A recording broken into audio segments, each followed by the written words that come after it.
Hello ಗೆಳೆಯರೆ, welcome back to my video. So ಏನಪ್ಪ ಅಂತಂದರೆ ನಿಮ್ಗಾಳೆ ತಮ್ನೆಲ್ ನೋಡಿ ನಿಮ್ಗಾಳೆ ಮ್ಯಾಟ್ರ್ ಅಂತ ಗೊತ್ತಾಗುತ್ತೆ.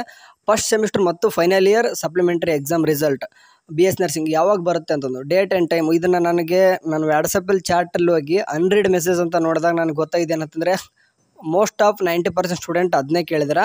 ರಿಮೈನಿಂಗ್ 10% ಏನಂತಂದರೆ third semester blue print and ಅದಕ್ಕೆ ಕ್ವಶನ್ ಪೇಪರ್ ಲೇಔಟ್ ಅದ್ರ ಬಗ್ಗೆ ಕೇಳಿದಾರೆ.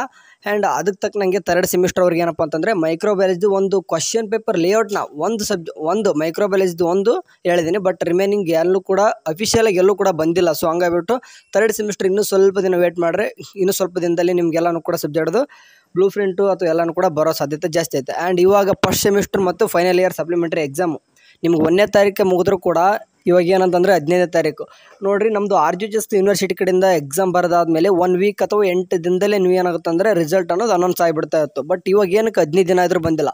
ಮಧ್ಯೆ ಎಲೆಕ್ಷನ್ ಬಂತು, ಓಕೆ, ಸೆಕೆಂಡ್ ಸ್ಯಾಟರ್ಡೆ ಬಂತು, ಫೆಸ್ಟಿವಲ್ಸ್ ಬಂದು ಏನೋ ಹೋಯ್ತು.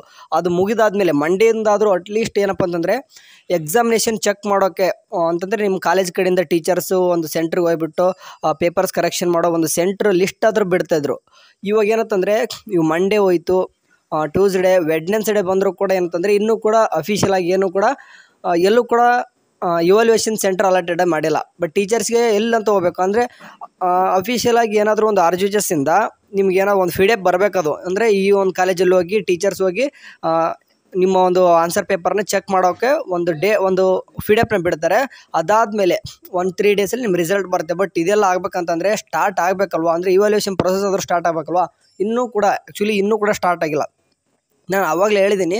ಬಟ್ ಫಸ್ಟ್ ಸೆಮಿಸ್ಟರ್ ಹುಡುಗರು ಏನಿದ್ರೆ ನೀವು ಏನಂತಂದರೆ ರೆಸ್ಪಾನ್ಸ್ ಮಾಡ್ತಿಲ್ಲ. ಸೊ ಹಂಗಾಗ್ಬಿಟ್ಟು ಆದಷ್ಟು ಏನು ಮಾಡಿರಿ, ಇಲ್ಲಿ ಏನು ಫಸ್ಟ್ ಸೆಮಿಸ್ಟರ್ ಹುಡುಗರು ಏನು ನೋಡ್ತಿದ್ರ ಸಂಜಯ್ ಸರ್ ಯಾರಪ್ಪ ಅಂತಂದರೆ ನೀವು ಇನ್ಸ್ಟಾಗ್ರಾಮಲ್ಲಿ ಹೋಗಿಬಿಟ್ರೆ ನಿಮ್ಗೆ ಸಿಗ್ತಾರೆ. ಬೇಕಾದ್ರೆ ಸಂಜಯ್ ಸರ್ ಇನ್ಚಾರ್ಜು ನಮ್ಮ ಮೆಡಿಕಲ್ದು ಏನೇ ಇದ್ರೂ ಕೂಡ ತಮ್ಮ ಸ್ಟೋರಿಯಲ್ಲಿ ಹಾಕ್ಬಿಟ್ಟು ನಿಮಗೆಲ್ಲನೂ ಕೂಡ ಅಪ್ಡೇಟ್ ಕೊಡ್ತಾರೆ. ಓಕೆ, ಎಕ್ಸಾಮ್ ಅಪ್ಡೇಟ್ ಅಂದ್ರೆ ಅವ್ರದ್ದೇ ಎಲ್ಲರೂ ಕೂಡ ನೋಡೋದು. ಬಟ್ ಇವಾಗ ರಿಸಲ್ಟ್ ಅಪ್ಡೇಟ್ ಕೂಡ ಅವರೇ ಕೊಡ್ತಾರೆ. ಬಟ್ ಇಷ್ಟು ಲೇಟ್ ಆದಮೇಲೆ ನೀವು ಸುಮ್ಮನೆ ಕೂರೋದಲ್ಲ, ಎಲ್ಲರೂ ಹೋಗಿ ಸ್ವಲ್ಪ ಸಪ್ರೇಟ್ ಮೆಸೇಜ್ ಹಾಕಿರಿ. ಏನಾಗ್ರಿ, ಜಸ್ಟ್ ಇನ್ನು ರಿಸಲ್ಟ್ ಯಾವಾಗ ಬರುತ್ತೆ ಅಂತ ಅಷ್ಟೇ ಕೇಳ್ರಿ. ನೀವು ಈ ಥರ ಇನ್ನೂ ಲೇಟ್ ಆಯಿತು ಅದೆಲ್ಲ ಏನು ಬೇಡ. ರಿಸಲ್ಟ್ ಯಾವಾಗ ಬರುತ್ತೆ ಅಂತ ಜಾಸ್ತಿ ಮೆಸೇಜಸ್ ಅವ್ರಿಗೆ ಹೋದರೆ ಸ್ವಲ್ಪ ಅಟ್ಲೀಸ್ಟ್ ಆದ್ರೆ ಏನಾಗುತ್ತೆ ಅಂದರೆ ಬೇಗನೆ ಸ್ವಲ್ಪ ಅವ್ರು ಏನು ಮಾಡ್ತಾರೆ, ಯೂನಿವರ್ಸಿಟಿಗೆ ಸ್ವಲ್ಪ ಯಾರಾದರೂ ಹೆಡ್ಗೆ ಸ್ವಲ್ಪ ಹೇಳಿದ್ರಾಗ ಬೇಗನೆ ಏನಾಗ್ತವೆ ವರ್ಕ್ ಎಲ್ಲ ಸ್ಟಾರ್ಟ್ ಆಗ್ತವೆ. ಬಟ್ ಇನ್ನೂ ಕೂಡ ಸ್ಟಾರ್ಟ್ ಆಗಿಲ್ಲ ಅಂದರೆ ಇಲ್ಲ ನಮಗಿನ್ನೂ ರಿಸಲ್ಟ್ ಆರಾಮ್ಸಿಗೆ ಬರಲಿಲ್ಲ ಅಂತಂದರೆ ವೇಟ್ ಮಾಡಿರಿ, ಇನ್ನೂ ಸ್ವಲ್ಪ ದಿನದಲ್ಲಿ ವೇಟ್ ಮಾಡಿರಿ. ಮೇ ಬಿ ಇನ್ನೂ 10 ಡೇಸ್ ಆದರೂ 15 ಡೇಸ್ ಆದರೂ ಆಗೋ ಚಾನ್ಸಸ್ ಜಾಸ್ತಿ ಐತೆ.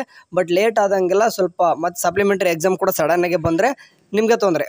ಸೊ ಆ್ಯಂಡ್ ಇನ್ನೊಂದು ಏನಪ್ಪ ಅಂತಂದರೆ ಸೆಕೆಂಡ್ ಇಯರ್ ಮತ್ತು ಥರ್ಡ್ ಇಯರ್ ಅವ್ರದ್ದು ಕೂಡ ಸಪ್ಲಿಮೆಂಟರಿ ಎಕ್ಸಾಮ್ ಕೇಳ್ತಿದ್ದಾರೆ. ಅವ್ರದ್ದು ಕೂಡ ಏನೂ ಕೂಡ ನೋಟಿಫಿಕೇಶನ್ ಬಂದಿಲ್ಲ. ಸರ್ಕ್ಯುಲರ್ ಬರೋವರೆಗೂ ಕೂಡ ಯಾರು ಕೂಡ ಏನು ಮಾಡೋಕ್ಕಾಗಲ್ಲ. ಯಾಕಂತಂದರೆ ಒಂದು ಎಕ್ಸ್ಪೆಕ್ಟೆಡ್ ಡೇಟ್ ಹೇಳ್ಬೋದು ಅಷ್ಟೇ, ಅದನ್ನು ಬಿಟ್ಟರೆ ಯಾರು ಕೂಡ ಹೇಳೋಕ್ಕಾಗಲ್ಲ. ಸ್ವಲ್ಪ ದಿನ ವೇಟ್ ಮಾಡಿರಿ, ಇನ್ನು ಸ್ವಲ್ಪ ದಿನದಲ್ಲೇ ರಿಸಲ್ಟ್ ಅನ್ನೋದು ನಿಮ್ಮ ಕೈಯಲ್ಲಿ ಬಂದು ತಲುಪುತ್ತೆ. ಅಲ್ಲಿವರೆಗೂ ವೇಟ್ ಮಾಡಿರಿ. ನೆಕ್ಸ್ಟ್ ವಿಡಿಯೋದಲ್ಲಿ ಏನಾದರೂ ಅಪ್ಡೇಟ್ ಇದ್ದರೆ ತಿಳಿಸ್ತೀನಿ. ಅಲ್ಲಿವರೆಗೂ ಚಾನಲ್ ನೋಡ್ತಾರೆ. ಟೇಕ್ ಕೇರ್, ಬಾಯ್.